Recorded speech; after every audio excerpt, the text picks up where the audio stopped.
Berikut ini adalah beberapa karakteristik gaya kepemimpinan Soeharto. Yang pertama, sentralisasi kekuasaan. Soeharto memegang kekuasaan secara mutlak. Ia memiliki kekuasaan untuk membuat keputusan, mengangkat dan memberhentikan pejabat, serta mengendalikan media massa. Yang kedua, Soeharto menggunakan kekuasaannya secara mutlak untuk mencapai tujuan. Ia tidak segan-segan untuk menggunakan kekuatan untuk menumpas lawan-lawannya. Yang ketiga, hierarki. Soeharto menerapkan sistem hierarkis dalam pemerintahannya. Ia menempatkan dirinya di puncak hierarki dan bawahannya harus patuh kepadanya.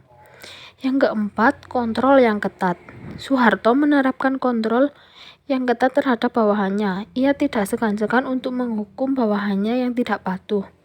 Yang kelima, pembangunan ekonomi. Soeharto berfokus pada pembangunan ekonomi. Ia menerapkan kebijakan-kebijakan yang bertujuan untuk meningkatkan pertumbuhan ekonomi Indonesia. Yang keenam, stabilitas politik. Soeharto berfokus pada stabilitas politik.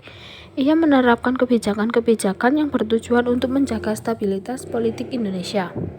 Gaya kepemimpinan Soeharto telah meninggalkan pengaruh yang besar terhadap Indonesia. Gaya kepemimpinan itu telah membawa Indonesia menjadi negara yang maju dan modern, namun juga telah menimbulkan berbagai kontroversi.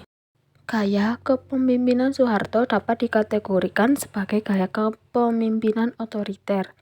Gaya kepemimpinan ini ditandai dengan adanya sentralisasi kekuasaan di tangan pemimpin, serta penggunaan kekuasaan secara mutlak untuk mencapai tujuan. Soeharto memiliki latar belakang militer, sehingga ia terbiasa dengan gaya kepemimpinan yang hierarkis dan otoriter. Selama masa pemerintahannya, Soeharto memegang kekuasaan secara mutlak. Ia memiliki kekuasaan untuk membuat keputusan, mengangkat dan memberhentikan pejabat, serta mengendalikan media massa. Gaya kepemimpinan Soeharto memiliki beberapa kelebihan dan kekurangan. Kelebihannya adalah bahwa gaya kepemimpinan ini dapat menghasilkan stabilitas dan pertumbuhan ekonomi yang cepat.